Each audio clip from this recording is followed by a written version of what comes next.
best advice I can give to founders is this. I've been in an incubator, accelerator, startup studio, fund of funds, investing, direct investing, and the founder startup space. The first thing you should ever do, depending on what it is you want to accomplish, is ask yourself, is this me? First of all, is this me? Do I want to be known as the biggest B2B entrepreneur in the world? Think about yourself in the future. Do I want to be the biggest B2B entrepreneur in the world? Ask yourself that. Maybe you don't want to be that. Maybe you do want to be that. Maybe you want to be that part-time. Maybe you don't want to be that. Maybe that's the thing that makes you money. Maybe it's not the thing that makes you money. But ask yourself. That's the first thing. Be true. Because once you're true, you can ask yourself the second question, which is, who should be part of the team that helps me accomplish my goal?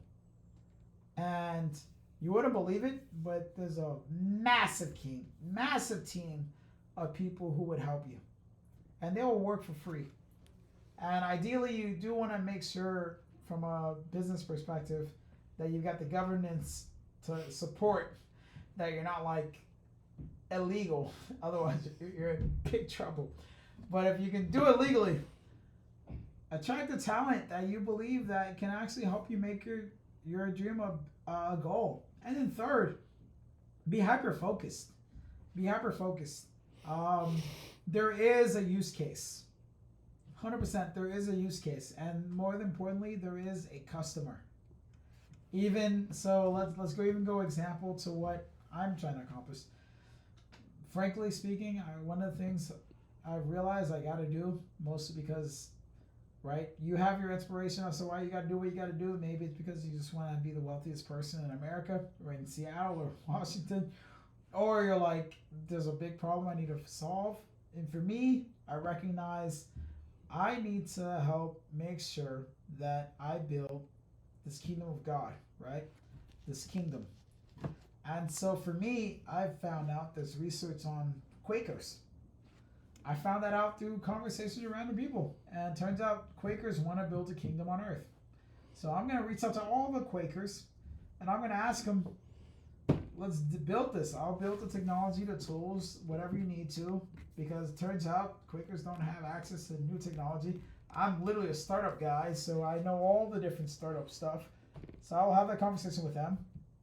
Let's do it. Let's build it. Let's go insane. Let's go crazy. Let's build the kingdom right now on earth. And not only will I bring that, but you have to recognize the value you want to bring. So for me, I want to bring the technology side, but also I want to bring that bravado, that savage, like, we're gonna build the kingdom. We're gonna ask random strangers online. We're gonna bring Christ here, and so let me start real fast. What's the difference between doing what you're talking about and being a cult? Honestly, anyone who still continues to buy any product or any asset is already in a cult.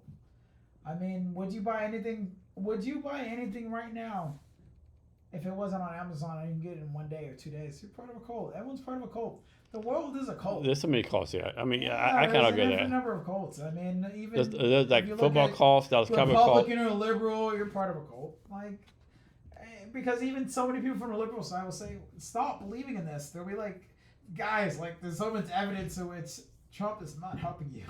And they'll be like, yeah, man, you're just jealous because, like, I'm MAGA all the way. I'm MAGA all the way. Like, it's just the truth. Everything, if it's worth anything, is a cult. And some people can get away with it. Some people can't. If you like gummy bears for 99 cents, you're part of a cult, and I'm part of that cult.